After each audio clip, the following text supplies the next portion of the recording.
ನಮಸ್ತೆ, ಇದು Monday vlog.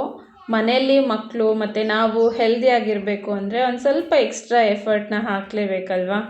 ಒಂದು ವಾರದ ಮೇಲಾಗಿತ್ತು ಮನೆಯಲ್ಲಿ ಈ ಪ್ರೋಟೀನ್ ಪೌಡರ್ ಖಾಲಿಯಾಗಿ. ಮಾಡೋಣ ಅಂದರೆ ಟೈಮೇ ಸಾಕಾಗ್ತಾ ಇರಲಿಲ್ಲ. ಸರಿ, ಇವತ್ತು ಟೆನಿಕಾಸ್ಟ್ ಮಾಡಲೇಬೇಕು ಅಂತ ಹೇಳಿ ಎಲ್ಲ ರೆಡಿ ಮಾಡ್ಕೊಳ್ತಾ ಇದ್ದೀನಿ. ನಾನು ಮಕ್ಕಳಿಗೆ ಹಾಲಲ್ಲಿ ಹಾಕ್ಕೊಡೋದಕ್ಕೆ ಹೊರಗಡೆಯಿಂದ ಹಾರ್ಲಿಕ್ಸು ಅಥವಾ ಇನ್ನೊಂದು ಬೇರೆ ಪೌಡರನ್ನು ತೊಗೊಂಬರೋದು ತುಂಬಾ ಕಡಿಮೆ ಅನ್ನೋದಕ್ಕಿಂತ ಮನೆಯಲ್ಲಿ ತರೋದೇ ಇಲ್ಲ ಅಂತಲೇ ಹೇಳ್ಬೋದು. ಸೊ ಈ ರೀತಿ ಮನೆಯಲ್ಲೇ ರೆಡಿ ಮಾಡಿ ಇಟ್ಕೊಂಡ್ಬಿಡ್ತೀನಿ.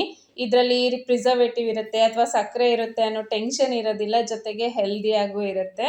ಇಲ್ಲಿ ನಾನು ಒಂದೊಂದು ಬೌಲಷ್ಟು ಶೇಂಗಾ, ಓಟ್ಸು, ಮಖಾನ ಮತ್ತು ಬಾದಾಮನ್ನ ತೊಗೊಂಡಿದ್ದೀನಿ. ಈ 4 ಜೊತೆಗೆ ಬೇರೆ ಎಲ್ಲ ಇಂಗ್ರೀಡಿಯೆಂಟ್ಸನ್ನು 2 ಚಮಚದಷ್ಟು ಅಷ್ಟೇ ಹಾಕ್ಕೊಳ್ತೀನಿ. ಇದು ಮಖಾನ ಅಂದರೆ ಕಮಲದ ಬೀಜ. ಯೂಶಲ್ ಆಗಿ ಗ್ರಾಸರಿ ಶಾಪಲ್ಲೆಲ್ಲ ಸಿಗುತ್ತೆ. ತುಂಬಾ ಹೆಲ್ದಿ ಇದು. ಮಕ್ಕಳಿಗೆ ಕುರ್ಕುರೆ ಅದು ಇದು ಸ್ನ್ಯಾಕ್ಸ್ ಕೊಡೋ ಬದಲು ಈ ಮಖಾನ ಮನೇಲಿದ್ದರೆ ಅವ್ರು ಸ್ನ್ಯಾಕ್ಸ್ ಬೇಕು ಅಂದಾಗ ಸ್ವಲ್ಪ ರೋಸ್ಟ್ ಮಾಡಿ ಕೊಟ್ಬಿಡ್ಬೋದು. ತಿನ್ನೋದಕ್ಕೂ ತುಂಬ ಕ್ರಿಸ್ಪಿಯಾಗಿ ಟೇಸ್ಟಿಯಾಗಿರುತ್ತೆ.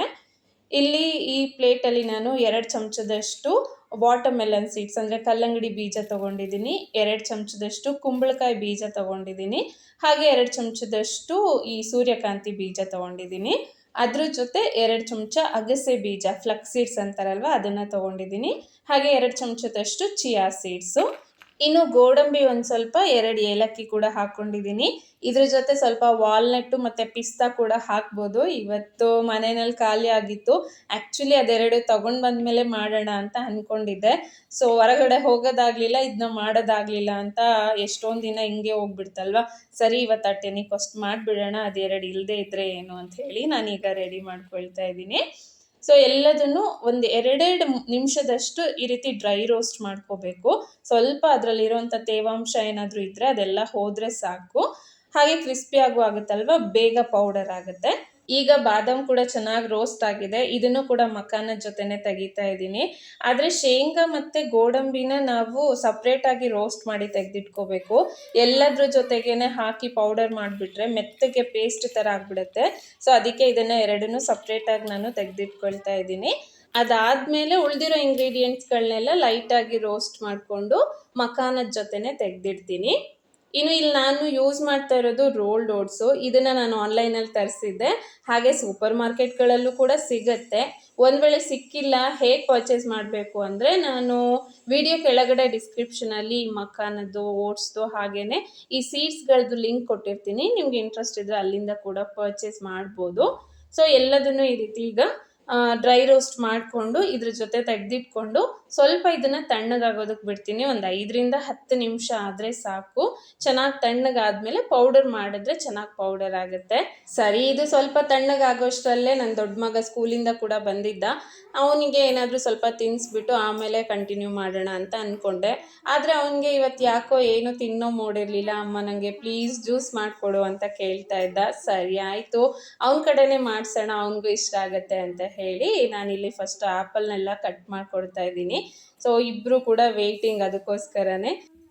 ನಾನಿಲ್ಲಿ ಇದನ್ನೆಲ್ಲ ಕಟ್ ಮಾಡಿಕೊಂಡು ರೆಡಿ ಮಾಡೋ ಅಷ್ಟರಲ್ಲೇ ಅವನು ಜಾರ್ ಕೂಡ ನೀಟಾಗಿ ವಾಶ್ ಮಾಡಿಕೊಟ್ಟ. ಆವಾಗವಾಗ ಈ ರೀತಿ ಒಂದೊಂದು ಸ್ವಲ್ಪ ಕೆಲಸಗಳನ್ನು ಮಕ್ಕಳಿಗೆ ಹಚ್ತಾ ಇರಬೇಕಲ್ವ, ಆವಾಗ ಅವ್ರಿಗೂ ಕೂಡ ಅಡುಗೆ ಮನೆ ಕೆಲಸದಲ್ಲಿ ಇಂಟ್ರೆಸ್ಟ್ ಬರುತ್ತೆ. ಇಲ್ಲಿ ಆ್ಯಪಲ್ಗೆ ಸ್ವಲ್ಪ ಹಾಲು ಮತ್ತು ಏಲಕ್ಕಿನ ಹಾಕಿದ್ದೀವಿ. ಇನ್ನು ಸ್ವಲ್ಪ ಡ್ರೈ ಫ್ರೂಟ್ಸ್ನ ಕೂಡ ಹಾಕಿದ್ದೀನಿ. ಎಲ್ಲ ಒಂದು ಕಡೆನೇ ಹಾಕಿಸ್ತಾ ಇದ್ದೀನಿ. ಅದಕ್ಕೆ ನನ್ನ ಚಿಕ್ಕ ಮಗ ಕೂಡ ಅಮ್ಮ ನಾನು ಏನಾದರೂ ಹಾಕ್ತೀನಿ ಅಂದ. ಸರಿಯೇ ಅವನ ಕಡೆ ಬೆಲ್ಲ ಕೂಡ ಹಾಕಿಸಿ ಇದನ್ನು ಮಿಕ್ಸಿ ಮಾಡಿಕೊಂಡು ಆಮೇಲೆ ಅವ್ರಿಗೆ ಸರ್ವ್ ಮಾಡ್ತಾ ಇದ್ದೀನಿ. ಹಾಕಣ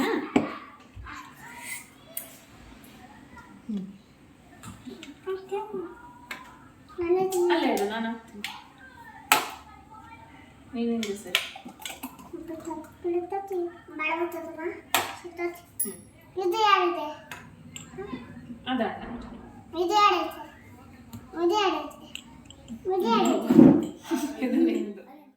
ಜ್ಯೂಸ್ ಎಲ್ಲ ಮಾಡಿಕೊಟ್ಟು ಅದನ್ನು ಕ್ಲೀನ್ ಮಾಡಿ ಈಗ ಮತ್ತೆ ಈ ಪ್ರೋಟೀನ್ ಪೌಡರ್ ಕಡೆ ಬಂದೆ. ಈಗ ಇದು ಕೂಡ ಪೂರ್ತಿ ತಣ್ಣಗಾಗಿತ್ತಲ್ವ, ಇದನ್ನು ಸ್ವಲ್ಪನೇ ಹಾಕ್ಕೊಂಡು ಈ ರೀತಿ ಮಿಕ್ಸಿ ಮಾಡ್ಕೊಳ್ತಾ ಇದ್ದೀನಿ. ಒಂದೇ ಸರಿಗೆ ಪೂರ್ತಿ ರನ್ ಮಾಡಬಾರ್ದು, ಬಿಟ್ಟು ರನ್ ಮಾಡಿದ್ರೆ ಚೆನ್ನಾಗಿ ಪೌಡರ್ ಬರುತ್ತೆ. ಸೊ ಈಗ ಇನ್ನೊಂದು ಬ್ಯಾಚನ್ನು ಕೂಡ ಹಾಕ್ಕೊಂಡು ನೀಟಾಗಿ ಪೌಡರ್ ಮಾಡಿಕೊಂಡು ಇದೆಲ್ಲ ಪೌಡರ್ ಆದಮೇಲೆ ಲಾಸ್ಟಲ್ಲಿ ನಾನು ಮೊದಲೇ ಹೇಳಿದಾಗೆ ಶೇಂಗಾ ಮತ್ತು ಗೋಡಂಬಿ ಇದೆರಡನ್ನು ಪೌಡರ್ ಮಾಡಿ ಇದ್ರ ಜೊತೆ ಮಿಕ್ಸ್ ಮಾಡ್ತಾ ಇದ್ದೀನಿ.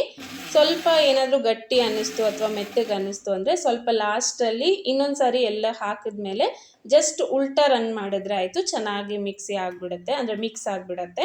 ಸೊ ಅದಾದಮೇಲೆ ಒಂದು ಸ್ವಲ್ಪ ತಣ್ಣಗಾದಮೇಲೆ ಒಂದು ಗ್ಲಾಸ್ ಕಂಟೈನರ್ ಆಗಿರ್ಬೋದು ಅಥವಾ ಒಂದು ಸ್ಟೀಲ್ ಬಾಕ್ಸಲ್ಲಿ ಹಾಕಿ ತೆಗೆದಿಟ್ರೆ ಆಗುತ್ತೆ. ಈ ರೀತಿ ಮಾಡೋದ್ರಿಂದ ನನಗೆ ಮಿನಿಮಮ್ ಒಂದು 2ರಿಂದ 3 ತಿಂಗಳವರೆಗೂ ಈ ಪೌಡರ್ ಬರುತ್ತೆ. ಹಾಗೆ ನಾನು ಇದನ್ನು ಫ್ರಿಜ್ಜಲ್ಲಿ ಕೂಡ ಸ್ಟೋರ್ ಮಾಡ್ತೀನಿ, ಹೊರಗಡೆ ಕೂಡ ನೀವು ಸ್ಟೋರ್ ಮಾಡಿ ಇಟ್ಕೋಬೋದು. ಇದನ್ನು ಯೂಸ್ ಮಾಡೋದು ಹೇಗೆ ಅಂದರೆ 1 ಲೋಟ ಹಾಲಿಗೆ 1 ಚಮಚದಷ್ಟು ಈ ಪೌಡರ್ನ ಹಾಕ್ಕೊಂಡು ಕುಡಿಬೇಕು. ಚಿಕ್ಕವ್ರಿಗೆ ಕೊಡೋದಾದರೆ 1 ಲೋಟ ಹಾಲಿಗೆ ಅರ್ಧ ಚಮಚದಷ್ಟು ಈ ಪೌಡರ್ ಹಾಕಿ ಕೊಟ್ಟರೆ ಆಗುತ್ತೆ. ಸೊ ಇದಿಷ್ಟು ಇವತ್ತಿನ ಈ ಪುಟಾಣಿ ವ್ಲಾಗ್. ಐ ಹೋಪ್ ಇಷ್ಟ ಆಗಿದೆ ಅಂತ ಅಂದ್ಕೊಳ್ತೀನಿ.